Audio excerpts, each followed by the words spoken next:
Western technology की और Chinese technology की पहली दफ़ा रिज़ल्ट सामने आया कि पोटेंशियली चाइनीज़ टेक्नोलॉजी शायद सुपीरियर है. मेडिसिन में चले जाएं, whether you go into technology, Pakistanis और इंटेलेक्चुअली सिविल सोसाइटी बहुत स्ट्रॉन्ग है. वेस्ट और ईस्ट के फेवरेट डार्लिंग्स बन गए हैं ऑल ऑफ अ सडन. एक काफ़ी बड़ी फीट है कि आपने सडनली चाइना और यूएस को एट अ पीक वहाँ पे you manage to balance the two of them. Is there a world where there is no, it goes back to being the metal that it is? History में या आप Egyptians को देख लें, Romans को देख लें, अमेरिकन एम्पायर को देख लें, ब्रिटिश को देख लें, वो हमेशा गोल्ड की पावर पे आती है. चाइना अमेरिका में से एक start selling their gold. अगर आपके पास गोल्ड नहीं है तो आप नेगोशिएट नहीं कर सकते. और यूएस की बुक्स पे इस वक्त अभी भी 8100 मेट्रिक टन्स पड़ा हुआ है. अगर आप देखें सारी एवेन्यूज़ हमारे फेवर में जा रही हैं. तो अब जब हमारे फेवर में जा रही हैं तो उसकी इकोनॉमिक कॉन्सिक्वेंसेस तो आएंगी ऑटोमेटिकली. बट अगर किसी को अपॉर्चुनिटी मिल रही है बाहर जाने की, मैं उसको इसीलिए डिस्करेज करता बिकॉज जो आपके एक्सपर्ट्स होते हैं वो एक आपका एसेट बन जाते हैं. जो मर्जी हो जाए वो या तो रेमिटेंस भेजते हैं या फिर ट्रेन होकर वापस आके यहाँ पे बिजनेसेस को सेटअप करके इम्प्रूव करते हैं. Bitcoin was designed to suck the sentiment of gold. Crypto जब हम 2 साल पहले मिले थे तो उस वक्त इसकी मार्केट कैप ट्रिलियन से भी कम थी. सिर्फ बिटकॉइन जो है वो 3 ट्रिलियन का हो गया है. थिंक ये one of the best times in history आने वाला है जहाँ पे ब्लॉकचेन प्लस एआई का जो कॉम्बो है सारे स्ट्रक्चर्स को चेंज करेगा.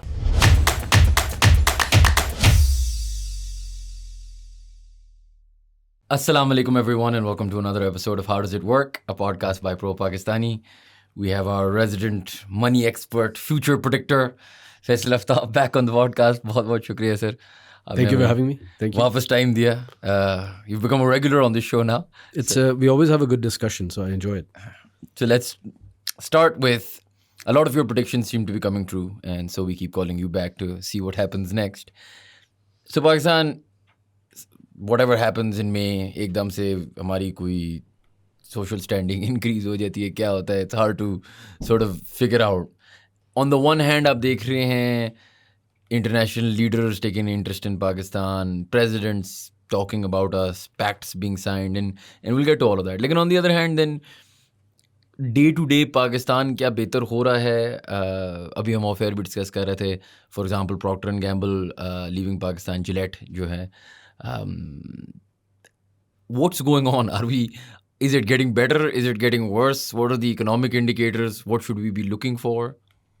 So it's getting better overall, right? Because आपको इसको context में देखना होता है from where we were in 2022, 2023 में. तो अगर आप वहाँ से देखें तो things are upward. उसमें एक बहुत सबसे important जो component था वो ये है कि easing शुरू हो गई यूएस में. उनके रेट्स कट हो रहे हैं. इसका मतलब ये है कि थोड़ी सी आपको फिस्कल स्पेस और ज़्यादा मिल रही है. उसके बाद हमने बहुत से ऐसे मेजर्स दिए हैं जिसमें आई थिंक इकोनॉमिक इंडिकेटर्स अगर आप देखें तो बैलेंस ऑफ ट्रेड, सारे जो आपके इंडिकेटर्स हैं, रिजर्व शोर अप हो गई हैं और ये सारे फैक्टर्स कंट्रीब्यूट कर रहे हैं. उसके अलावा जो आपने पहली चीज़ मेंशन की थी रिगार्डिंग दी जो मई में जो इवेंट्स हुए थे, देखिए उसमें I think that was a characteristic change for Pakistan perception on the planet. US ने इंडिया को बैक किया हुआ था in the region in this too primarily there was something called the Quad back in the day जो अब लगता है कि डिसमेंटल हो जाएगी. बट क्वाड बना था primarily to counter China in the region to curtail China's growth. जब जो डिस्प्ले पाकिस्तान ने किया फॉर द फर्स्ट टाइम दुनिया को विद चाइनीज़ टेक्नोलॉजी, जिसमें आप कह रहे हैं weapons technology as well as integrated artificial intelligence technology, and then obviously जो हमने बिकॉज हम बैटल हार्डन हैं, चाइनीज़ इतना बैटल हार्ड नहीं है, तो उनकी टेक्नोलॉजी पहली दफ़ा दुनिया को टेस्ट हुई in the India Pakistan conflict. वहाँ पे ये हुआ कि बेसिकली एक तो जो यूएस वेस्टर्न टेक्नोलॉजी की और चाइनीज़ टेक्नोलॉजी की पहली दफ़ा रिज़ल्ट सामने आया कि पोटेंशियली चाइनीज़ टेक्नोलॉजी शायद सुपीरियर है टेम्परली और permanently. We'll see as time passes. And Pakistan, the way we handled or used that technology to take on our adversary, I think वो कोई इतना आसान काम नहीं था. वो उससे डेमोन्स्ट्रेट हो गया कि पाकिस्तान जियोपॉलिटिकली बहुत इंपॉर्टेंट प्लेयर है और लोग उसको थोड़ा सा लाइटली ले रहे थे पाकिस्तान को. तो I think diplomatically we have come back to our previous strength, I would say, कि जो हमारी होती थी एक ज़माने में in the 90s and 2000s. If I asked you to compare our current international sort of standing in comparison to the years gone by, where would you say it was like this before? I would say it's exactly like 2001, 2002 era, post 9/11, जहाँ पे हम front line alloy थे. तो उस वक्त हमारी geo political standing और diplomatic standing हमारी डेप्थ काफ़ी थी। पाकिस्तान जब यूएन पे भी जाता था उस वक्त, तो आप काफ़ी हद तक उसी तरह की चीज़ें देख रहे हैं कि एक लेवल वापस आ गया है। People take us seriously and so ये साइकिल्स आते हैं। इस साइकिल में पाकिस्तान अगेन जो कमोडिटी साइकिल भी शुरू हो रहा है, उसमें जो हमारी गोल्ड और कॉपर की रिजर्व्स हैं जो काफ़ी सिग्निफिकेंट होने वाली हैं दुनिया में आगे जाके। ये कमोडिटी साइकिल आते हैं दुनिया में काफ़ी 10-15 साल के गैप के बाद। तो from now starting you would say 2025 to 2045 दुनिया जो एक हार्ड एसेट और कमोडिटी साइकिल और रेयर अर्थ्स पे जा रही है, जहाँ पे वो भी हमारे लिए काफ़ी इंपॉर्टेंट चीज़ हो गई है। एंड देन ऑब्वियसली जब आप मिलिट्री टेक्नोलॉजी डिस्प्ले करते हैं इस लेवल की, तो रीजन में और भी जो लोग हैं वो देखते हैं कि हमारे पास अब ऑप्शंस आ गई हैं, एक टेक्नोलॉजी जो वेस्टर्न टेक्नोलॉजी को पोटेंशियली काउंटर कर सकती है। बहुत ज़्यादा कॉन्वर्सेशन होती है वॉर इकोनॉमी के बारे में, और economist was on the podcast recently और उन्होंने बात ये की कि एक स्ट्रेटेजिक एसेट है हमारा जो बैटल हार्डन्ड अप्रोच भी है, plus obviously the weapons we may have. कितना, मतलब let's look at that Pakistan Saudi pact for example, ठीक है, क्या क्या हमें क्या मिलेगा उससे, और essentially can you be someone's, उस तरह स्कूल में जो बैक होती थी ना, मार खा रहे हो तो किसी बड़े कज़न को बुला लिया या दोस्त को बुला लिया, ये लड़ता झगड़ता अच्छा था। इसकी कोई एक्चुअल मोनेटाइजेशन कैपेबिलिटी होती है दुनिया में? Because what we usually seen is very much, you know, आप किसी तरीके से it's trade, right? So you trading some sort of intellect for something या oil and gas for something. ये वाली ट्रेड ओपनली पहले कभी हुई है कि आप इस तरह डिफेंस के, यू नो, और योर सोल्जर और योर आर्मी आप लिटरली मोनेटाइज कर रहे हो? देखिए, ये गल्फ स्टेट्स के साथ एक हमारी पुरानी डीप एक आप कह लें कि अनरिटन अंडरस्टैंडिंग है कि जब भी उनको कोई आप कह लें ख़तरा था किसी भी लम्हे पे, तो Pakistan is always standing behind them.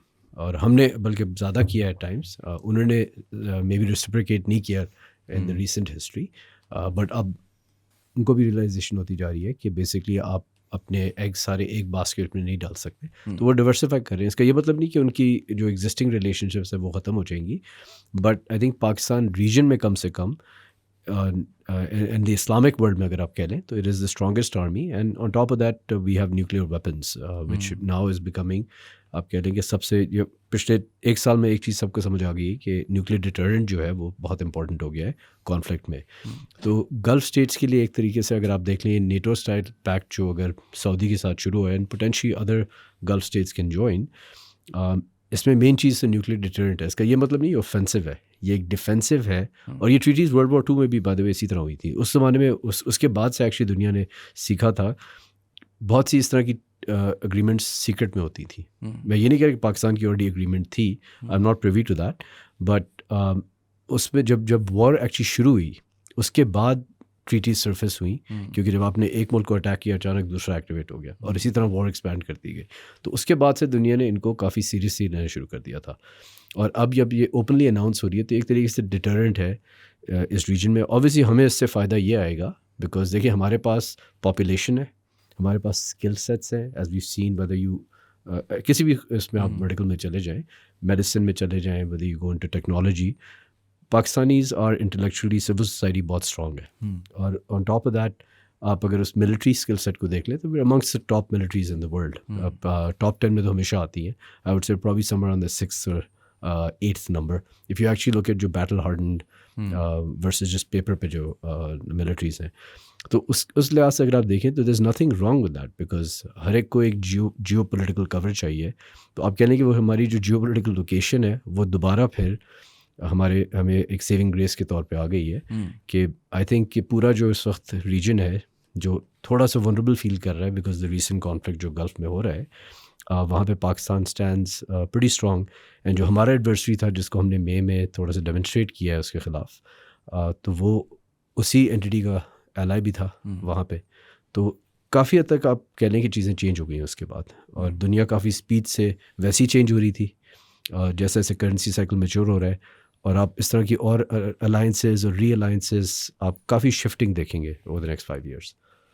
Is Pakistan playing it's hand well? जो चलो मई में जैसा भी हुआ जो भी हुआ, अगर एक इंटरनेशनल स्टैंडिंग हमारी बनती जा रही है, are we making the right moves? और हिस्टोरिकली जो मुझे समझ आई थी कि आप ब्लॉक्स में जब बन रहे थे तो यहाँ आप टीम चाइना थे, यहाँ आप टीम अमेरिका थे, मिडल ईस्ट एक सॉर्ट ऑफ मिडल ग्राउंड था। हम अभी तो ऐसा लग रहा है कि वेस्ट और ईस्ट के फेवरेट डार्लिंग्स बन गए हैं ऑल ऑफ अ सडन। ये सस्टेनेबल है? शॉर्ट टर्म में सस्टेनेबल है.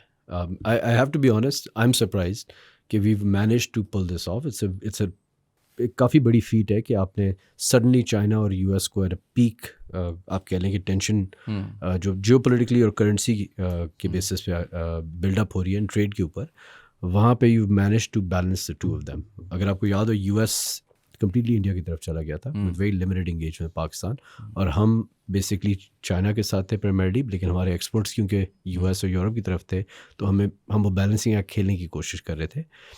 आई थिंक वो हमने सीमेंट कर लिया शॉर्ट टर्म में एटलीस्ट. पर ऐसे short term may be the next 3-4 years election cycles शायद चीज़ें को चेंज कर दें in the US primarily and even in India.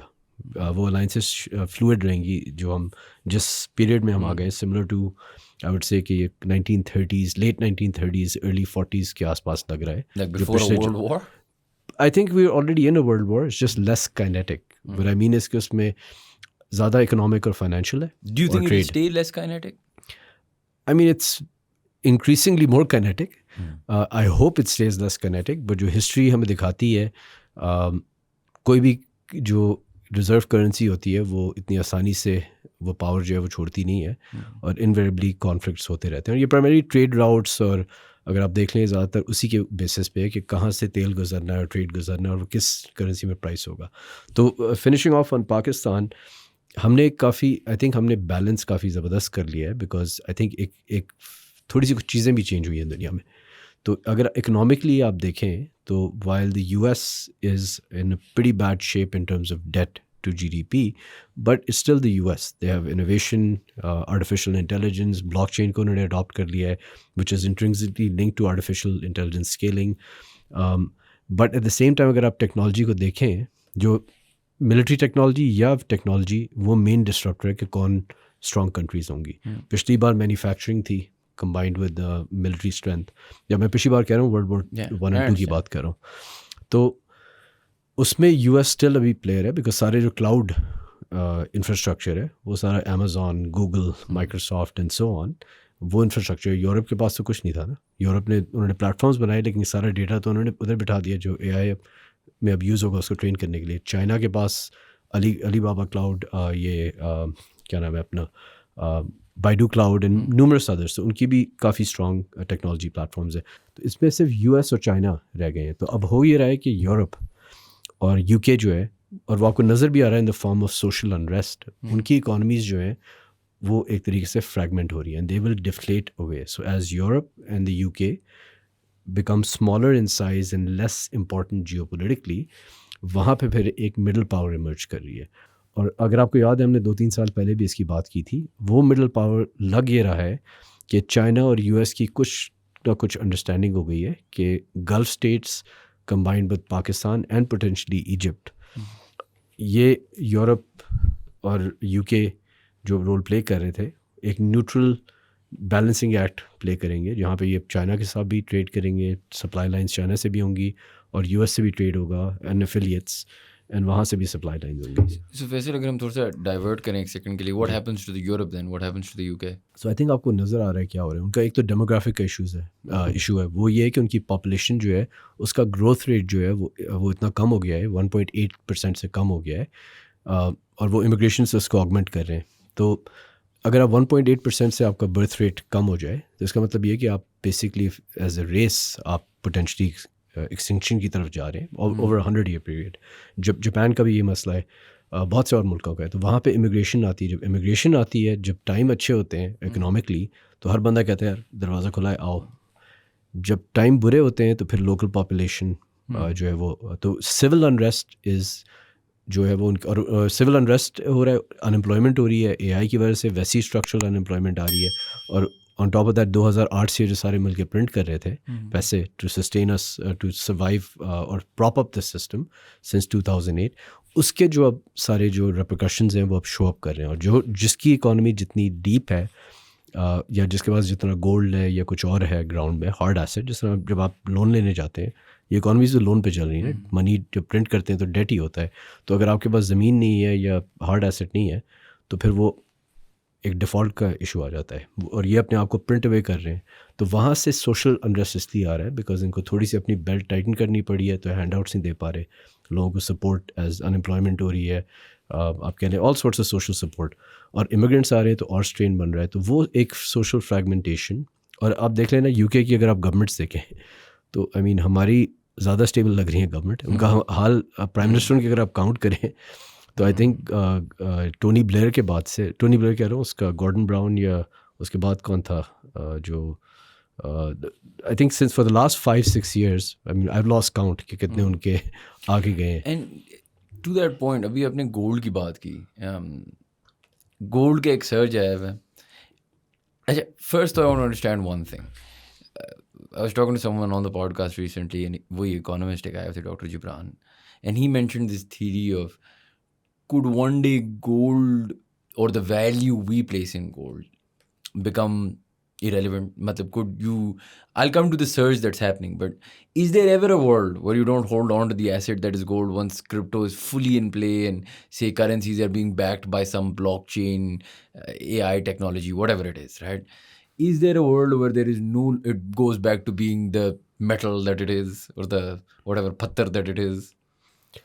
सो देखिए, क्रिप्टो के यूज़ केसेस हैं ब्लॉकचेन के जिस तरह एआई के हैं, लेकिन कम से कम जो हिस्ट्री में बताती है, एंड आई ऑलवेज से जो 5000 साल की रिकॉर्डेड हिस्ट्री है, potentially it's longer. I mean अगर न्यूज़ इतनी फेक आजकल चल रही है from main stream news outlets all over the world, तो फिर हमें हिस्ट्री बुक से भी थोड़ा सा क्वेश्चन करना चाहिए कि हमें क्या बताया जा रहा है। बट लेट्स, मैं उनका ले लेता हूँ 5000 साल। तो वहाँ पे आप देखें तो जो भी एम्पायर हिस्ट्री में, या आप इजिप्शियंस को देख लें, रोमन्स को देख लें, अमेरिकन एम्पायर को देख लें, ब्रिटिश को देख लें, वो हमेशा गोल्ड की पावर पे आती है। और चाइनीज़ भी यही कर रहे हैं, 2000 से वो गोल्ड को एक्यूमुलेट कर रहे हैं। ऑफिशियली वो उनके आई थिंक 2500 मेट्रिक टन्स के आसपास क्लेम है, लेकिन थ्रू स्ट्रेटेजिक एंटिटीज़ उन्होंने export, largest producer of gold export नहीं होने दिया। रफ एस्टिमेट्स यूएस एनालिस्ट से हैं 38,000 मेट्रिक टन्स पड़ा है उनके पास, विच इज़ जस्ट, आप कह रहे हैं कि इंश्योरेंस पॉलिसी है, हेज के तौर पे कि यार अगर तुम मेरे साथ टेरिफ्स लगाओगे, ट्रेड वॉर्स करोगे, साउथ चाइना सी में आप जो ऑलरेडी एक रिंग यूएस का भी बना हुआ है, सारे आइलैंड जो यूएस के बेसिस हैं, तो वो एक थ्रेट के तौर पे गोल्ड स्टैंडर्ड डिक्लेयर करने की एक, आप कह लें कि थ्रेट है। अगर आप गोल्ड स्टैंडर्ड डिक्लेयर कर देते हैं तो दुनिया फॉरन कोलैप्स हो जाएगी, बिकॉज ये डिफ्लेशनरी स्टैंडर्ड है, तो उसको आपको ग्रेजुअली लाना होता है सिस्टम में। And if you, to restore confidence. and if one major player, China, America में से एक, start selling their gold, like wouldn't मतलब the value or it completely go away? यार वो तो ये बात होगी ना कि अगर आपके पास, आपने जाके 1 बिलियन रुपीज़ का डेट ले लिया और आपके पास 500 मिलियन रुपीज़ के गोल्ड और हार्ड एसेट पड़े हुए थे, अगर आप उसको बेचना शुरू कर देंगे वो तो ठीक है, लेकिन अगर आप, और साइमल्टेनियसली आपका डेट भी बढ़ा है, लेकिन वो फिर आपको बाद में आके हॉन्ट करेगा। You can not have power without hard assets. और वो हुआ ये कि जो ट्रांसग्रेशंस हमने की थी सब ने, पूरी दुनिया ने, लेकिन primarily led by the developed central banks जो स्विफ्ट पे हैं 4 करेंसीज, वही डिटर्मिन करते हैं दुनिया का interest rate, euro, the pound, the yen, the dollar, और उनके सेंट्रल बैंक्स। तो उन्होंने इतना पैसा प्रिंट किया जिसकी वजह से हम सबको करना पड़ा है कि अब उनके वो सारा it's coming home to roost. तो अब वो कॉन्फिडेंस रिस्टोर करने के लिए उनको गोल्ड को या फिर डिजिटल गोल्ड को सिस्टम में वापस लाना पड़ा। और आपको याद है, मैं आपको हमेशा यही कहता था कि Bitcoin was designed to suck the sentiment of gold. तो इस वक्त गोल्ड की मेरे ख्याल से जो कीमत है, जो I think $3,800 N ounce, Troy ounce जो इंटरनेशनली मेजर होता है, उससे पड़ी हुई है। जितना इन्होंने पैसा प्रिंट कर दिया पूरी दुनिया ने, गोल्ड को तो इस वक्त कम से कम $10,000 से $20,000 पर आउंस होना चाहिए था। लेकिन वो जो सेंटिमेंट है वो आहिस्ता आहिस्ता क्रिप्टो की मार्केट कैप में आ रहा है, जहाँ पे बिटकॉइन पड़ा हुआ है 3 ट्रिलियन पे। इस वक्त गोल्ड की कलेक्टिव मार्केट कैप है जो तकरीबन आई थिंक 23 ट्रिलियन से 25 ट्रिलियन के आसपास है। क्रिप्टो जब हम 2 साल पहले मिले थे तो उस वक्त इसकी मार्केट कैप ट्रिलियन से भी कम थी, रफली अराउंड ट्रिलियन को टच की थी, लिटिल बिट ओवर। इस बार सिर्फ बिटकॉइन जो है वो 3 ट्रिलियन का हो गया है, और अभी जब मेरे ख्याल से अब तक मार्केट पीक करेगी तो पोटेंशियली ये 5 से 7 ट्रिलियन पे पहुंच जाएगी कलेक्टिव मार्केट। तो वो सारा जो सेंटिमेंट जो, और लोग जा क्यों रहे, हमने जो लास्ट टाइम डिस्कस किया था, बिकॉज पर्चेसिंग पावर डिप्लीट हो रही है, तो आपने इन्वेस्टमेंट करनी है कहीं, बिकॉज आप बॉन्ड्स में डाल रहे हैं तो वो तो यील्ड नेगेटिव बन रही है एक तरीके से, इन्फ्लेशन हायर है या मैच्ड है इन्फ्लेशन से। यूएस में तो नेगेटिव रेट्स हैं टेक्निकली, अगर आप फूड एंड एनर्जी को काउंट करें कोर सीपीआई में, वो काउंट नहीं करते उसको। खाने की प्राइसेस आप खुद ट्रैवल करते हैं यार, आई मीन इट्स रिडिकुलस कितने महंगे, $40 का तो हैप्पी मील आता है उनका यूएस में, हमारा तो फिर भी मैकडॉनल्ड्स सस्ता है। तो अगर आप इसको इन सारी चीज़ों को रखते हुए सोचें तो गोल्ड इज़ ऑलवेज इम्पॉर्टेंट। अगर आपके पास गोल्ड नहीं है तो आप नेगोशिएट नहीं कर सकते। और यूएस की बुक्स पे इस वक्त अभी भी 8100 मेट्रिक टन्स पड़ा हुआ है। उसकी जो ऑफिशियल प्राइस है जो उनकी बुक्स पे है वो है $42 पर आउंस, ट्रॉय आउंस जो इंटरनेशनल मेजर होता है। इस वक्त मार्केट की प्राइस है 3800। तो उनको भी फ़ायदा एक तरीके का, गोल्ड ऊपर जाए उसको रीवैल्यू जब करेंगे तो उनकी जो बैलेंस शीट है उसमें जो हार्ड एसेट का कंपोनेंट है, कोलैटरल जो होता है, वो इंक्रीज़ हो जाएगा। और चाइना वैसे ही हेज करके बैठा हुआ है, और वो अब देखिएगा आप वो आहिस्ता आहिस्ता गोल्ड को सिस्टम में लाएंगे, not banking the currency but in the inter bank and supply chain settlements में वो एनर्जी बॉन्ड्स और गोल्ड बैक्ड लाएंगे टू रिस्टोर कॉन्फिडेंस, जैसे वो ब्रिक्स के साथ अपना ट्रेड बढ़ाएंगे। So Faisal, if I asked you not, we'll go back to the bigger picture and that's why you're here. लेकिन on a layman level, मेरे पास $10 हैं, buy gold or buy crypto, which one do I do right now? I know you'll say diversify, blah, blah. Diversify, but which one do you see 50% gold में डाल दे, 50 crypto में डाल दे, जब legalise होगी पाकिस्तान में, जो इंशाल्लाह आई think it's about a year or two away. You think the crypto council that Pakistan set up would be able to do it? They're going to do it. I think everybody, the stakeholders understand कि इसकी importance कितनी है। ये वही मैं जो आपको analogy दे रहा था, जब वॉइस ओवर IP हुई तो हमने उसको पॉलिसी को हमें फ़ौरन एडजस्ट करके इनको सबको रेगुलेट करना देना चाहिए था। व्हाट्सएप, वाइबर, जूम, स्काइप तो ख़त्म हो गया। उससे पहले आपकी जब ये इसके बाद जब आपकी वीडियो ओवर IP आई थी तो फिर नेटफ्लिक्स, यूट्यूब, इन सबको रेगुलेट, सोशल मीडिया को पहले ही रेगुलेट कर लेना चाहिए था ना, इससे पहले कि अब वो हम कर नहीं पा रहे। अब हमने सब्सिक्वेंटली जाके फायरवॉल लगाई है। तो जो इन्होंने पाकिस्तान क्रिप्टो काउंसिल ने किया है, इन्होंने एक्चुअली मुल्क को प्रॉब्ली हिस्ट्री में बहुत बड़ा फेवर कर दिया है, बिकॉज हम फ्रंट रन करके इसको अडॉप्ट कर रहे हैं, बजाय इसके कि वो हमें फोर्स अडॉप्शन हो, जहाँ पे फिर कंट्री एक तरीके से वीक हो जाती है, जिस तरह पिछली 2 में हुई थी। और फिर हमें रिएक्टिव मेजर, और ये पैसा है, मनी के साथ आप ये गेम नहीं, we can't even afford this game, कि अगर वो नीचे से जो स्टेबल कॉइन्स है एक तरीके से, अगर आप उसको इंटीग्रेट नहीं करेंगे तो वो तो नीचे से लोग स्टेबल कॉइन्स जो है वो अक्वायर कर सकते हैं डिसेंट्रलाइज एक्सचेंजेस से। तो आई थिंक बहुत पॉजिटिव स्टेप है। And what about the national AI policy that's also happened? 1 million बच्चे AI पढ़ेंगे, मतलब okay, maybe I am pessimistic but it sounds, I mean do we really have, आपने एक analogy दी थी ना पिछली दफ़ा के there will be nobles and there will be peasants, it kind of stuck with me. Obviously there will be kings तो हम सोचते भी नहीं है फ्यूचर में, like future 20 years out, right? So the futures will be the AI masters with the kings. वो तो हम, can we even dream of being the nobles that can sort of contribute to this AI game with this national AI policy or in general with AI? लेकिन 20 साल के बाद तो मैं नहीं प्रेडिक्ट कर सकता, क्योंकि ये एक स्ट्रक्चरल चेंज आ रहा है। तो ये वही होगा कि अगर मैं और आप बैठे होते 1910 में और किसी प्रिंसी स्टेट के हवेली में हम बैठे होते हैं इन द सब कॉन्टिनेंट, उस वक्त अगर हम ये डिस्कशन करते हैं, उनको ये कॉन्सेप्ट नहीं था कि नए नेशन स्टेट्स बन जाएंगे और उनके जो प्रिंसी स्टेट्स है वो उसमें एब्जॉर्ब हो जाएंगे। तो मेरे अपने ख्याल से इसी लेवल का चेंज आने वाला है, पोटेंशली इवन अ सेंट्रलाइज्ड आप कह लें governance system in the world. Technology makes it very easy, अगर आप करेंसी को डिजिटाइज कर दें, इंटरलिंक कर लें, रेगुलेशन को सिंक्रोनाइज कर लें, तो दुनिया को मैनेज करना काफ़ी आसान हो जाता है एज वन फेडरेशन इन अ वे। जिस तरह जो US में 50 स्टेट्स हैं, वो एक ज़माने में कॉलोनीज होती थी। Do you think that's possible? Like to over 20, 30, 40 year horizon, I mean दुनिया की हिस्ट्री में आपको इस लेवल की टेक्नोलॉजी नहीं मिली है कि आप कहीं पे भी बैठ के आप एक घर में इंडिविजुअल, एक डाउन टू एन इंडिविजुअल आप देख सकते हैं कि उनकी डेटा एक्टिविटी क्या है, फाइनेंशियल ट्रांजैक्शंस क्या है, and pretty much every activity, right? आप खुद देख लें कि आप कितना टाइम गुजरता है अपने फ़ोन पे, मेरा भी। तो वो सारा हम डेटा फुटप्रिंट छोड़ें, और वो डेटा जो है वो आपका प्राइवेट नहीं रहेगा, वो जो एंटिटीज़ हैं वो आपस में भी API शेयर करती हैं। हम फ्री में बस एग्री कर लेते हैं ना फेसबुक पे या किसी पे भी, नॉट टू टारगेट देम, पर वो सारी टर्म्स जो इवेंचुअली तो गवर्नमेंट के पास तो हमेशा एक सुपरसीडिंग पावर होती है. तो वो इन whether you can call it security threat और whatever threat you can say, तो government will always have it. US में ऑलरेडी उसको NSA के नाम से सेंट्रलाइज करके रखा हुआ है उन्होंने. तो I think all governments have to now do this. It's not even an option.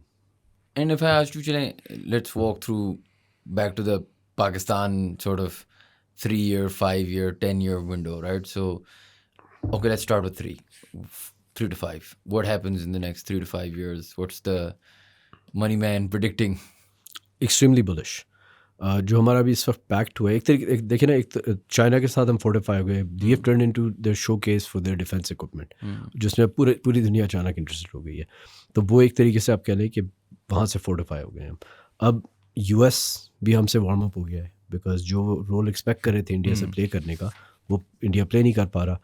Bye हम वहाँ पे क्लोज हुए, तो जो गल्फ स्टेट्स हैं वो भी कंफर्टेबल हो गए हमारे साथ डील करने में. पहले हम डिसाइड नहीं कर पा रहे थे. तो अगर आप देखें, सारी एवेन्यूज़ हमारे फेवर में जा रही हैं.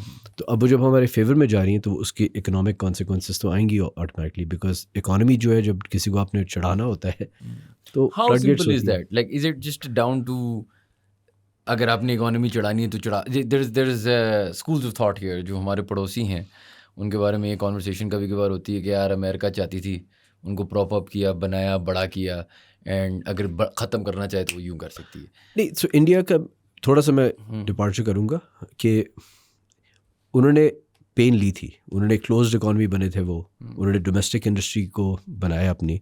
तो उन्होंने थोड़ा सा और वो हमेशा नॉन लाइन रहे.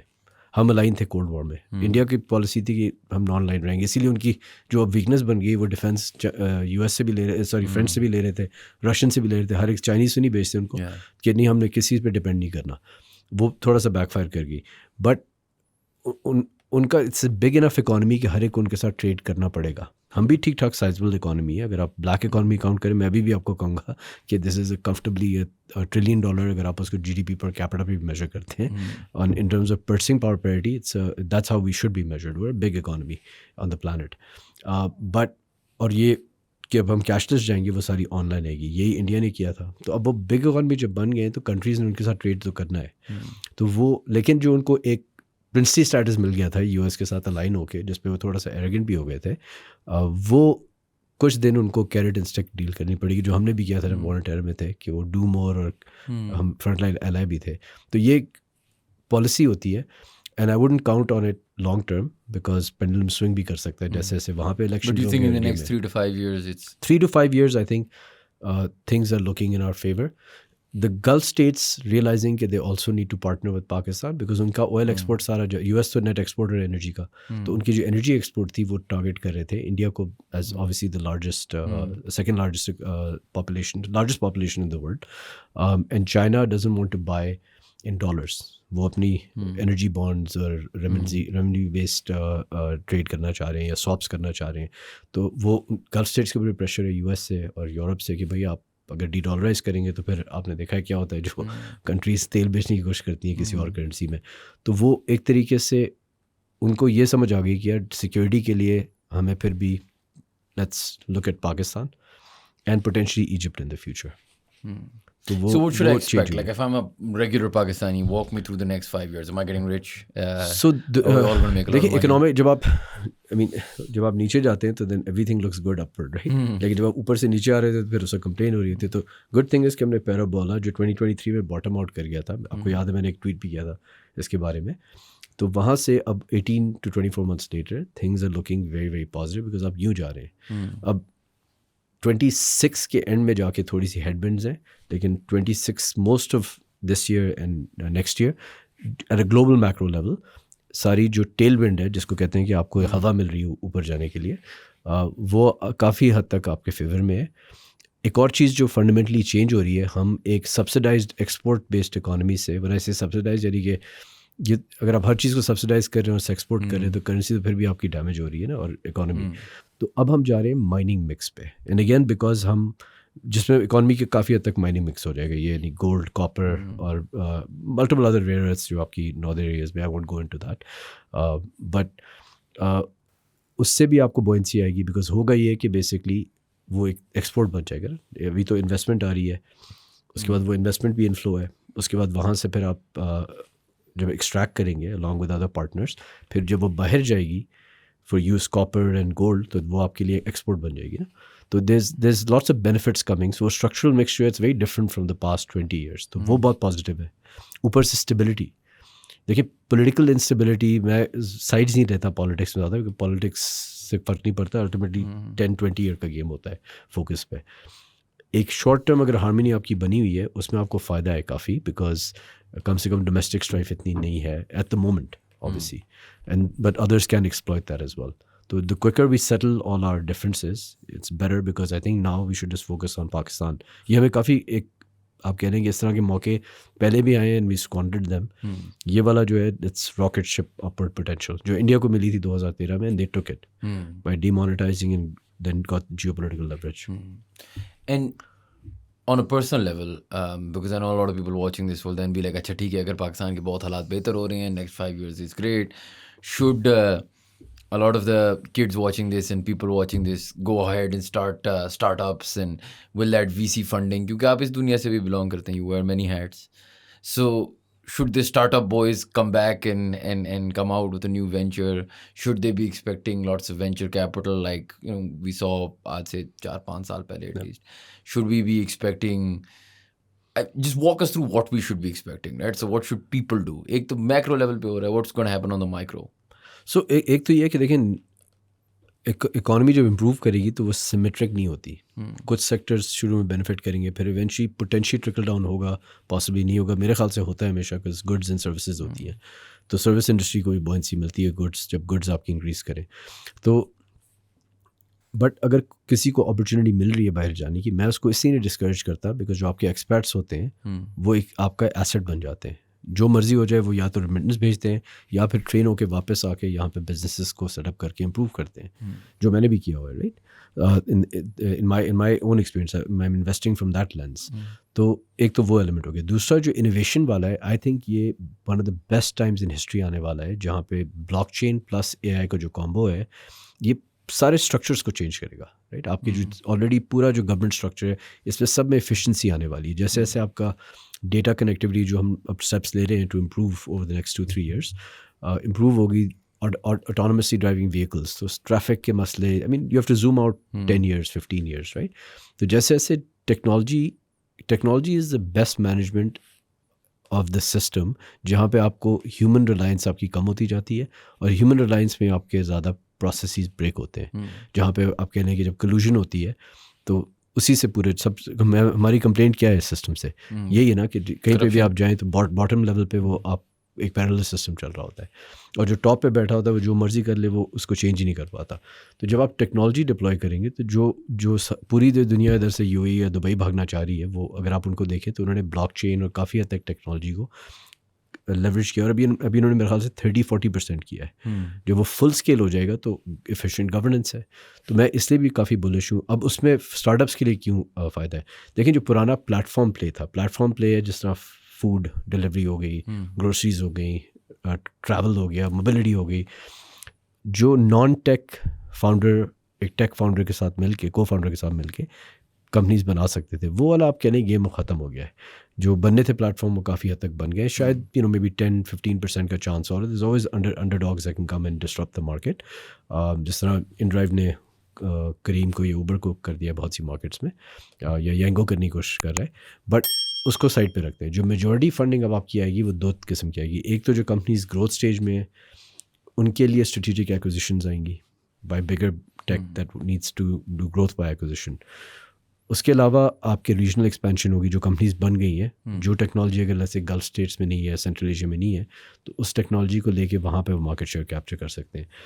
जहाँ तक फर्स्ट चेक की बात है, वहाँ पे बिकॉज हम डीप टेक में चले गए हैं दोबारा, ये साइकिल्स जब आते हैं प्लेटफॉर्म प्ले से खत्म. For our viewers, simplified a little, first check obviously means कि बिल्कुल ही नई जो स्टार्ट पहला नई स्टार्ट के आइडिया टीम एंड तो पोटेंशियल, वो बिल्कुल ही इनिशियल इन्वेस्टमेंट आ गई. And what is deep tech mean? तो डीप टेक में अब टेक्निकल फाउंडर का वक्त वापस आ गया है. सो फॉर एग्जांपल, अभी जो चीज़ें होनी है, आपकी मशीन टू मशीन पेमेंट्स होनी है, जब कैसे आप कैशलेस मूव करेंगे, जिसके लिए सारा क्रिप्टो और ब्लॉकचेन और डिजिटल पेमेंट्स एक्सेलरेट कर रही हैं, वहाँ पे बहुत सी अपॉर्चुनिटीज़ आएंगी. लेकिन वो अब कंसेप्चुअली मैं अब नॉन टेक इन्वेस्टर हूँ, यानी कि मुझे टेक की स्टैक की समझ है, आई अंडरस्टैंड टेक, लेकिन अगर आप मुझे प्रोग्रामिंग करने के लिए बैठा देंगे तो मैं तो फारिग हो जाऊँगा ना। तो इसी तरह जिनको प्रोग्रामिंग की और टेक स्टैक की अंडरस्टैंडिंग है at just to the level of, जिस तरह आप कह लें कि आपके पास भी गाड़ी है, मेरे पास भी गाड़ी है, लेकिन अल्टीमेटली तो मैकेनिक ही ठीक करता है ना, तो जो इंजन फंक्शनिंग उसकी है, मैकेनिक का दौर आ गया वापस, तो वो आप कह लें कि वो टेक्निकल स्किल सेट जो है वो दोबारा, जिस तरह पहले इंटरनेट था 70s में, 80s में, 90s में, मैं इंटरनेट को, मैं टेलीकम्युनिकेशन को सबको काउंट करता हूँ, बिकॉज सारा नेटवर्क सारी एक ही चीज़ मैश बना था। तो उसमें अगर आप देखें तो we've gone back to that skill set, और वहाँ पे एक एडवांटेज ये है कि हमारा टेक टैलेंट ठीक ठाक स्ट्रांग है, तो उस तरह के जो फाउंडर्स हैं उनको अब बैक करने का वक्त आ गया है। जो एजेंटिक AI, LLMs तो बहुत मुश्किल है, जो एजेंट्स बनेंगे। तो अगर आप एनालॉजी ले लें, जो मैंने पिछली पॉडकास्ट में कहा था, लार्ज लैंग्वेज मॉडल्स जो हैं वो ज़्यादातर आप कह लें कि उसके लिए बहुत पैसे और प्रोसेसिंग पावर चाहिए। बेशक वो ठीक है, चाइना ने कर लिया deep seek temporary, but at the end of the day उसके लिए आपको बिलियंस एंड बिलियंस चाहिए डेटा सेंटर्स में, प्रोसेसिंग पावर में, GPUs में। वो कोई आसान काम नहीं है। Maybe the technology changes in the future. So where it sits today, वहाँ पे उनको आप छोड़ दें US और चाइना के पास, ठीक है। तो उसको अगर एनालॉजी में लूँ स्मार्टफोन के ज़माने में, तो जिस तरह एंड्रॉयड या iOS था, LLMs को तकरीबन उसके बराबर ले लें in the AI world, not exactly the same thing but as an analogy.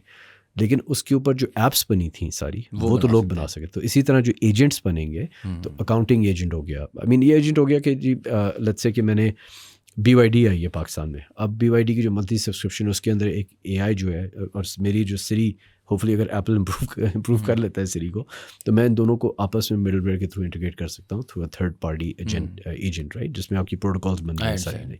तो इस तरह की जो चीज़ें हैं वो बहुत इंपॉर्टेंट होने वाली हैं। एंड यू कैन, चलें ये तो बन रही होंगी इवन प्रॉब्ली फॉरेन लेवल पे, बट अगर लेट्स से बहुत से डोमेस्टिक इंटीग्रेशंस हैं बैंक्स के दरमियान, डिफरेंट प्लेटफॉर्म्स की मिडलवेयर एक तरीके से होती है उसमें, तो वहाँ पे भी अपॉर्चुनिटीज़ हैं। एंड देन जो लोकल यूज़ केसेस हैं, हर चीज़ के लिए तो बाहर से नहीं सोल्यूशन आएगी। And what I will say is कि what's really profound, why I am so bullish on Pakistan, देखिए अभी तक जो, I don't think IQ has much to do with just the academic system. Of course it helps, obviously हम सब एक western academic system में पढ़े हुए हैं, लेकिन आपने भी देखा होगा बहुत से लोग आप मिलते हैं पाकिस्तान में, उनकी IQ हाई है, लेकिन हम उनको सिर्फ इससे डिसरिगार्ड कर देते हैं बिकॉज उनको इंग्लिश नहीं बोलनी आती, राइट। तो what happens in a world where you are able to speak and ask any question in let's say Pashto, Punjabi, Urdu, और वो आपको रिस्पॉन्ड कर रही है और आपकी नॉलेज लेवल आप इंक्रीज कर रहा है, और देन आप IQ को यूटिलाइज़ कर सकते हैं। अगर मैं पश्तो में, मुझे क्यों, पहले मैं अंग्रेज़ी सीखूँ 10 साल 15 साल, तो मैं अगर पश्तो में कह दूँ कि यार मैंने ये ऐप बनानी है, ये मैंने ये सॉल्व करना है, मुझे बताओ कि मैं किस तरीके से करूँ और कौन सा टूल है जिसमें मैं ऐप डेवलप कर सकता हूँ। और ये idea, it's about an idea, right. Idea सबके पास होते हैं। जो बैरियर हमने ग्लास सीलिंग का बनाया होता है वो था कि यार language, you know, person must be looking like a very western retired polished. I think that's a huge break of the glass ceiling, जिसमें मेरे ख्याल से काफ़ी हुनर ऊपर आएगा पाकिस्तान में। Last question related to another breaking of the ceiling है, शायद मेरी अपनी टेंशन है। So I understand where the technology is going, I understand where the world is going to an extent because of wars and global reshape हो रहा है, make sense. आपको ये भी समझ आ रही है कि बैंकिंग कहाँ जा रही है, जो ये है पॉडकास्ट या हमारी industry media, there's a lot of debate around this because it's confusing. So for example, Pro Pakistani, हमारी website है, it's linked to through crawlers or whatever, to all kinds of AI that's giving information. You're not getting paid for it, you're getting paid for it. फिर एक conversation थी I was watching recently, I don't know if you've come across the Diary of a CEO by Stephen Bartlett. It's a podcast, and he was talking about how he's test running on his other platform, Flight Story, another podcast which is all AI. So he's not in it, it's all AI, and it's doing similar numbers. Now, not to say कि अच्छा यार media frameworks क्या बनेंगे, but more in the sense this can't be completely automated, can it? As in where will we end human connection altogether? Because अगर I understand we all prefer not going to the bank. It's annoying, right? Line में खड़ा होना पड़ रहा है, कागज़ print करना पड़ रहा है. I would love if Pakistan's completely digital in terms of, जैसे नादरा क्योंकि ये बेहतर है चीज़ें. Do we want everything? Like, where will we draw? Like, so for example, media is one, arts is another, right? So films, paintings, music, sports.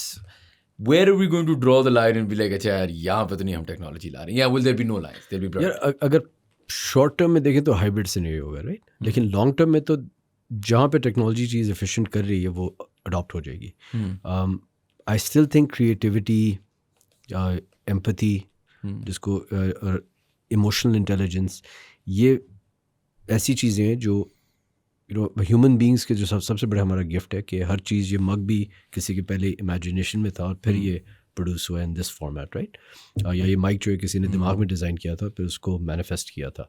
तो I think हमारी ability, अगर आप इसको उन टूल्स की तरह देखें कि एक आपको जो चीज़ पहले मुझे अगर कोई आइडिया था, यार मैंने ये कंपनी आपने भी की हुई है डिलीवरी सर्विसेज एक ज़माने में, तो उसके लिए पूरा आपने एक टीम इकट्ठी करनी है, प्रोग्रामर्स करने हैं. जब एजेंटिक एआई आ जाएगी, let's say it's at the level कि आपने बस बोला और वो ऐप बन गई और आपने उसके यूज़र इंटरफेस को बोल के चेंज कर दिया, राइट? सामने तो स्पीड से आप चीज़ों को मैनिफेस्ट कर सकते हैं, कंपनीज को, and solve multiple complex problems. तो उसकी प्रोज भी हैं और कॉन्स भी हैं. कॉन्स ये है कि जो अडॉप्ट करेगा, जैसा कि जब गूगल सर्च आई थी या एक्साइट या याहू उस ज़माने में, जिसको सर्च करना बेहतर आ गया था उसकी कैपेबिलिटी बहुत इम्प्रूव हो गई थी बिकॉज आपको एक्सेस टू नॉलेज आ गई थी ठीक ठाक. तो the same thing is gonna happen here. I think media will evolve. I don't think कि जैसा प्रीमियम कंटेंट जो है वहाँ पे ह्यूमंस एक्ट कर रहे होंगे. देखिए अभी भी लोग ड्रामा देखने जाते हैं ना, like when I say drama as in like in a theatre, right? उसके टिकट्स भी महंगे होते हैं और उसकी एक फील भी अलग होती है. इसी तरह जो शेफ्स हैं, majority of the chefs in restaurants will become AI based robotics based chefs, right? बहुत से मैं ऑलरेडी कंपनीज जो कर रही हैं, बट जो प्राइवेट डाइनिंग एक्सपीरियंस है वो शायद इतना प्रीमियम हो जाए कि I don't want Gordon Ramsay to be a robot. Exactly. Or even let's say Fuko or some other restaurant in Islamabad, right? I mean उसकी जो एक टेस्ट है वो डिफरेंट होगा. Sometimes I like the fact might be like there's a 5% error margin, right? अगर लेकिन हर बार वो एक ही चीज़ exactly उसी तरह आ रही है तो वो फिर there's always a जो हाथ से चीज़ें बन रही हैं. अभी भी अगर आप देख लें जो म्यूजिकल इंस्ट्रूमेंट्स हैं या सर्टन कार्स जो हैं कलेक्टिबल्स, उसकी वैल्यू ऊपर चल जाएगी, बट कम लोग कर रहे होंगे उसके. पाकिस्तान में अभी भी आप हैंडीक्राफ्ट्स को देखें तो हमारी बहुत से कॉर्पोरेट्स और हैंडीक्राफ्ट्स जो हैं वो सेल करते हैं बिकॉज बाकी दुनिया में मशीन्स आ गई हैं, हम उसको कर रहे हैं. मैं ये नहीं कह रहा कि we should stick to it. I am just saying कि हमेशा कुछ नॉवेल्टी रहेगी इन चीज़ों की जो ह्यूमन बींग्स करेंगे, लेकिन इट वॉन्ट बी उबिक्यूरस. ये नहीं कि हम सारे वही चीज़ कर रहे हैं. जो अपने ट्रेड के ऊपर टॉप पे होंगे वो उनकी वैल्यू बढ़ जाएगी और बाकियों के लिए और अपॉर्चुनिटीज़ आ रहेंगी. AI से देखें जो 15 साल का पीरियड है, जो आप कह लें 2025 से लेके 2040 तक, इसको आप कह लें ये है केओस का पीरियड. और जो लोग इसमें ऑलरेडी आप कह लें एक मेच्योर एज पे आ गए हैं, मैं इसको रफली लगाता हूँ 5th grade ऑनवर्ड्स, ये लोग केओस फेस करेंगे बिकॉज इंक्लूडिंग आवरसेल्व्स, बिकॉज हमने इससे गुजरना है. जो उससे छोटे हैं जब तक वो दे कम ऑफ एज, उस वक्त तक समझ आ जाएगी कि jobs anyone from 5th grade to our age. I mean अगर आप 60 प्लस हैं 70 प्लस हैं तो you're pretty much set. I mean आपको बस अपने assets protect करने हैं. Our generation not screwed. देखिए screwed in the sense we have an opportunity. देखिए जब डिस्ट्रप्शन आती है, हर डिस्ट्रप्शन में नए मिलियनेयर्स और बिलियनेयर्स बनते हैं. तो इस डिस्ट्रप्शन में, और स्पेशली बिकॉज अब लैंग्वेज जो था वो एक जो बैरियर था एंट्री वो गायब हो गई है, तो you may see lots of new people come up and generate wealth and then employ other people or create new ideas. So I think we're going into two things. There's a book called The Age of Abundance, जहाँ पे ये कह रहे हैं कि because of efficiency हर चीज़ सस्ती हो जाएगी. आप कहेंगे और वो चीज़ your wish is my command type की Star Trek वाला scenario हो जाएगा in a long term horizon obviously, right? And then at the same time you also lose a lot of freedom because governance will become so strict around you that the writ of the state will be absolute. Right? So why are those two things correlated? Are they correlated? देखिए हर state history में, मैं and this is not talking about Pakistan, अगर आप किसी भी state को देख लें, US is turning into a very autocratic state, right? But why is that happening? Because जब आपकी ग्रिप लूज होती है बैड गवर्नेंस से तो फिर आप डंडा देते हैं. लेकिन अगर आपकी डे 1 से ही ग्रिप टाइट हो तो फिर पॉसिबली जिस तरह आप सिंगापुर और UAE में देख रहे हैं, ये भी तो मॉडल्स आ गए ना. ये दैट्स अ स्टेट की रेट बहुत स्ट्रांग है और वहाँ पे कोई भी चाइना, तो आई मीन हम ये जो एक्सपेरिमेंट थी पोस्ट वर्ल्ड वॉर 2 की मॉडल्स की, उससे पहले तो किंग्स थे, आपके प्रिंसी स्टेट्स थे, मोनार्कीज थी ना, तो हो सकता है कि may be it might not be that bad, because जहाँ तक मैं देख रहा हूँ चाइना में बेशक वो ऑटोक्रेटिक हों, they've lifted so many people out of poverty in the last 30 years कि आप किसी चाइनीज़ के पास जाएं, हम लोग कह रहे होते हैं यार वो ऑटोक्रेटिक है, वहाँ पे तो सारे लोग खुश हैं, उनको वो I mean, I'd rather have better roads than and good functioning and live in a high quality of life, and maybe I can just censor myself a little bit. I mean, the perfect example of that is the UAE, right? How many expats from all over the world are moving there, regardless of, whatever.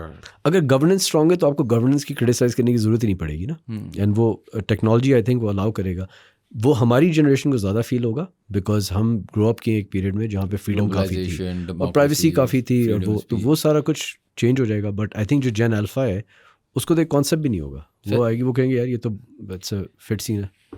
So, sorry, I'll ask you one last question, then I'll let you go. आपको काफ़ी time हो गया, but on Bitcoin. no, not. Oh, obviously Bitcoin is another one. But no, I was actually going to ask.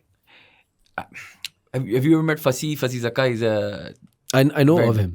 Very nice guy. And he said something to me during this May wali jab waqiyat hue the. So he was talking to me and he said that in the last couple of years, his entire viewpoint of the world had drastically changed, right? So him, you, I, we are age-wise different, but we grew up in the similar world, right? World in the sense that the one that ended in 2020. Yes, the one that sort of has died now. And all of us, or at least I feel this way, Fasi mentioned it, that's why I was mentioning him. Like, a lot of people have been saying they sort of, we thought we knew what the world was supposed to look like, right? It was supposed to be democratic, it was supposed to have X, it was supposed to have Y. It was a very westernized approach. The clothes we wear and the watches and the everything, right? Yeah. It's a, we were trained a certain way. And then all of a sudden we were told, or we weren't even told, we kind of discovered that this is all a lie, right? The whole, NATO and UN and this and that, and the system is not working. The system itself is broken. If you had that realization, doesn't it change sort of the lens with which you look at everything else? And have you had that watershed moment in your life where you've been like, this is all a lie? So I think मेरे लिए कुछ inkling हुई थी post 9/11 जब loss change हुए थे, हमने यार ये तो इतना फीस है क्या हो गया, बट उस वक्त सिचुएशन ये थी कि ये सिक्योरिटी सिचुएशन थी ऐसी थी कि you just learn to zip up. फिर 2008 के बाद दोबारा मैंने क्वेश्चन किया चीज़ों को, उसके बाद फिर मुझे आई वुड से 2010 ऑनवर्ड्स मैंने पढ़ना शुरू किया, started reading history, then I started realising यार ये तो सारा कुछ it's just an illusion, right? I think it's an age factor. You have to go through one big economic crisis to witness it. We've had lots, right, in the world. I was born after the 71 वाला जो crisis था. तो मेरी पहली दफ़ा ज़िंदगी में when I was independent aware, conscious was 2008. I think आप लोगों ने तो काफ़ी ज़्यादा देखे हैं, like ये 2020. We've just seen crisis. It's a crisis. तो आप लोग थोड़े से ज़्यादा होशियार हो गए. मुझे it took me a lot later in life to discover कि यार ये तो सारा कुछ नकली लग रहा है. अब if you ask me, the whole system I view very differently. The structure of the world that people think is the structure of the world, it's great if you want to feel like you're living in Disneyland and it's an artificial, but the reality is it's a very different but structure. Once you break that reality, once you know that this is all a lie, right, in some shape or form, right? Not lie, but an illusion.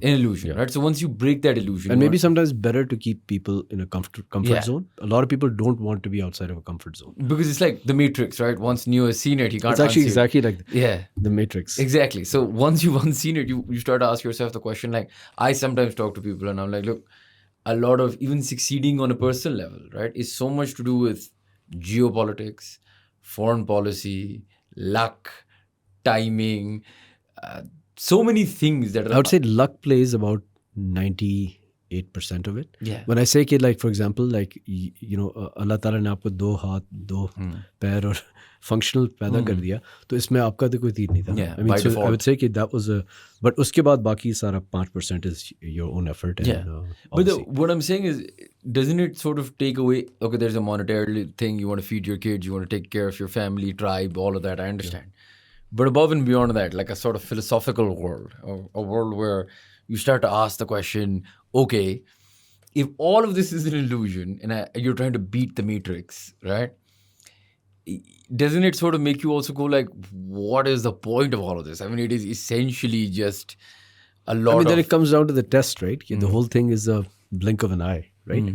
And so maybe at times you start to, when you realize the whole thing is an illusion, sometimes it makes faith stronger. When you're younger, so the whole world is ahead of you, and the faith tends to weaken at times because the world pulls you in a lot, right? And as you get older, and I call it lived through time versus aging. Sometimes it restores the original message. So that's what keeps you going. Yeah, just stick to it.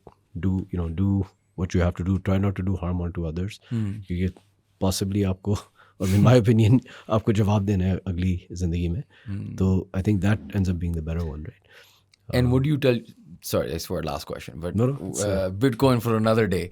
Let me just ask you one question again, since we're philosophically having this conversation. You have, I believe I've met your daughters. Two of them. Yeah, I think I've met them a few times.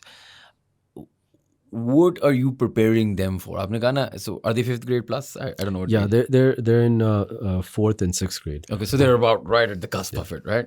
What are these kids? So my kids are a little bit much smaller. My son is about almost 3, right? So where do these kids sort of, because I look at it in my wife that day was talking to me and she's like, oh, we have to find, she was talking about school, and then she was talking about university. It came up in where would he go to university at that time, and I was thinking, so I went to England. I don't know what England would be like when in 20 years. Same. I went to the US. I'm not sure if I want to. Yeah, I'm not sure what the, so and then you start to also think about education systems, right? So he goes to school. He has to learn the alphabet. What is the alphabet going to do? Or he has to learn English. We assume this because we were taught English medium karoge, to आपका आगे जाके career बनेगा, etc., which was the way of the world, and like you said, that's been ripped apart. So how do you tell these kids to navigate it? हम तो चलो, we have to learn to go through. I mean, and plus we're in the middle of it, right? हम earn कर रहे हैं, हम support कर रहे हैं family को. तो देखिए, मेरी एक सिंपल सी पॉलिसी है, अगर मुझे ये सारी चीज़ें पता चल जाती हैं बहुत अर्ली एज पे, तो आई थिंक एक वो डिसएडवांटेज होता. आपको पहले सिस्टम के अंदर एक सिस्टम को रिस्पेक्ट देनी है. Even in our own religion, there's a respect for law, respect for the system, right? It's like believing the tooth fairy. You have to kind of believe. I mean, the whole world is an illusion, right? Ultimately, quantum physics kind of is validating some of that it's a hologram, right? Which kind of goes to some of the scripture.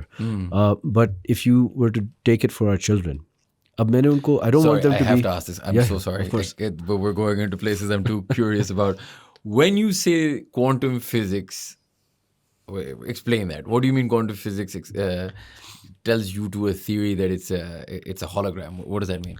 So, I mean, one of the main conundrums that you can say is the double slit experiment, जहाँ पे आप अगर एक particle को या light को भेजते हैं और दूसरी साइड पे एक फिल्म लगी हुई है, तो पार्टिकल टेनिस बॉल की तरह शो अप करता है और लाइट जो है वो वेव्स की तरह शो करती है, right? Energy.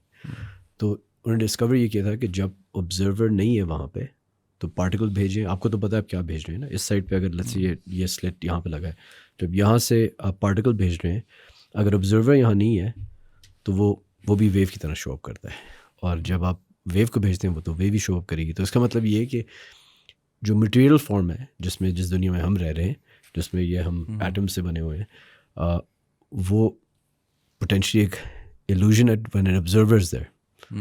So to some extent, I mean, this validates some of the things. And quantum physics में then particle entanglement also doesn't make any sense कि आपने दो particles को entangle कर लिया और आप उनको दो distance पे, ये टेस्ट हो चुका है. एक बंदा न्यूयॉर्क में बैठा हुआ दूसरा पार्टिकल को शिफ्ट कर दिया टोक्यो में, और आपने एक को घुमाया और दूसरा मूव कर रहा है. तो there's something happening at a quantum level that you can synchronize particles, right? And a lot of the new technology, आपकी स्पेशली जो क्वांटम कंप्यूटर्स आ रहे हैं, उनमें तो कैलकुलेशंस यार हो रही हैं. 0 और 1 का मतलब ये हो गया ना, 0 आपकी हो गई 0 और 1 बाइनरी हो गया ना. तो लेट्स assume कि 0 is wave and 1 is a particle. What the quantum computing is based on, it's the multiverse theory कि you could be 0 or 1 at any. इसका मतलब आपकी स्टेट जो है वो एनर्जी भी हो सकती है और पार्टिकल भी हो सकती है. And then the other one says कि when there is an observer, only then you're a particle. So I mean, this is a long conversation. And by the way, some of these theories could potentially get negated, and I'll change my opinion at that time. But I like to look at the spiritual realm as I'm getting older, read things there, and then also use science in our world, because that's a gift that God has And given when to did human spirituality, last question, I swear, when did spirituality sort of find you? Because it's interesting.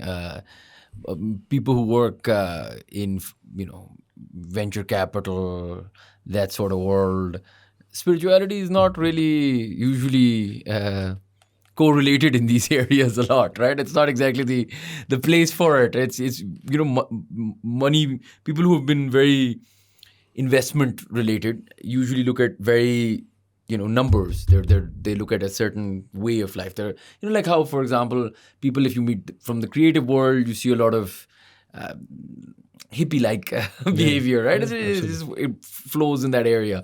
So where did this spirituality come in? When it was it related to the whole, like, this is the Matrix and we're all living a simulation? Yeah, I mean, I think once what I'm starting to realize is, as you age, you or living through time, as I call it, right? Because you live through time, you see so many things कि आपको हर चीज़ की असलियत. जब when I was younger, my parents would say something, मुझे context नहीं होता था. Age के साथ मुझे अब समझ आती है वो क्यों बातें कर रहे होते थे. So I think उससे फिर naturally आप क्वेश्चन करते हैं, यार हर चीज़ रैंडम तो नहीं हो सकती ना. तो आई थिंक वहाँ से एक डेवलप होती है. उसके बाद देखें, जब जहाँ तक काम होता है and everything, there is an animal self और particle self, and there is a spiritual self और वेव सेल्फ. तो उसमें जब आप and that is more selfishness and this is more selflessness. So अगर आप उस दोनों का बैलेंस ले आएँ, तो I think, I mean, I'm not saying I have that balance. I'm trying to have that balance. But, we're all human beings, right? But अगर उस बैलेंस को ले आएँ, तो फिर आप वो कॉन्शियस भी रहते हैं एक तरीके से कि यार मैंने जो चीज़ करनी है सही तरीके से करनी है. और वो it's not about greed and selfishness. तो it's just a balance जो I think एज के साथ आ जाता है बहुत से लोगों में. I prescribe to that. That's why I, basically back founders जहाँ पे उनका ethos मुझे synergetic लगता है कि यानी कि ये. And how do you do that? Like, let's say spending time with them. You basically, most of my founders are pretty close to good friends. I mean, when we travel, conference पे गए हम इकट्ठे hang out कर रहे होते हैं. Even otherwise मैं जाऊँगा तो मैं उनकी तरफ चला जाता हूँ, like a friend. We talk about work, but a lot of it's also just casual conversations. And what are the characteristics you look for in them? Is resilience, honesty. Then we also work on something कि मैं हमेशा पूछता हूँ कि why are you doing this? तो वो कहेंगे नहीं मैं impact करना है. मैंने कहा but why are you doing this? Eventually आता है नहीं, I want a better future for my children, my wife, my parents, whatever. So then you work on those things simultaneously to align the company goals and their long-term goals. And then basically मैं उनको literally break down करता हूँ in some cases कि यार अगर आप 100 million में पहुँचेंगे और आपकी exit तक इतनी equity, तो इतने पैसे बन जाएंगे, post tax इतना आएगा, उससे ये हो सकता है. So it basically eases some of the stress, because sometimes that hunger to succeed, people lose sight and they try to aim for the sky, which you should aim for the sky, but pragmatically aim for the sky. Pakistan में अगर आप कह रहे हैं कि मैं 1000 unicorns बन जाएंगे पाकिस्तान में, possibly जब $1 billion की value $10 million के बराबर होगी purchasing power wise, sure you can call it a unicorn. I think उस वक्त तक you need to be a $100 billion company, but realistically most companies are good enough at 50 to 100 to 200 million. So try to aim for pragmatic goal and also try to get there. ये मैं नहीं कह रहा कि don't aim for $1 billion company. You can, obviously we all want that, but you look at the total addressable market and then the limitations and timing of the particular vertical. So these are things that I mean, I think it's a two-way street. I can impart a certain type of knowledge, bird's eye view, and then the founders do a lot of the operational stuff, which I used to do when I was younger. Now I think the providing capital and guidance is more important at this stage. And I think a lot of venture capitalists are like this. मैं गलती से मैं openly बोल गया हूँ, but I think most people as they age become more spiritual and they see things in a different way on the planet. Yeah. No, but I'll tell you one thing. I do think you see things in a very different way, which is why we also like having you on the podcast. But it is a very different point of view. In the sense, essentially what you just said is you want your startup founders to aim realistically, which is a very... And my kids, by the way, what I'm saying is... VC thing to say. I don't want my kids to... I want them to live in a bubble. When I say bubble, meaning Live in the matrix. जो society है, right? Like as in You're not telling them that the school is I mean, I stupid don't. and At the age of 6, you in 6th grade, you should not be going and talking about कि ये system ये है. आप जब system में कुछ बन जाएंगे खुद, और आपको फिर system की समझ anarchy is not the option, Yes. right? Within the system, you can bring change in a positive way. So you have to rise in the system. In order to rise in the system, पहले आपको system में believe करना पड़ता है. bilkul. You can't just start the rebellion without first knowing the system. That makes Some sense. people there are people like that, but then you have to get used There's a to fantastic spending some time. movie I saw yesterday. One battle after another. It has Leonardo DiCaprio in it. It's about these people who are doing rebellions, and it's a comedy. It's interesting, but to your point, you have to actually be something in the system to change the system. Exactly. And yeah, I think that's a great place to leave it. Yeah, always a pleasure. Always something new to talk about. Always something new to learn. So thank you so much for giving us the time. Thanks for having me. Always fun. And thank you guys for watching. If you enjoyed our content, please do subscribe to our channel, and we will see you for the next podcast.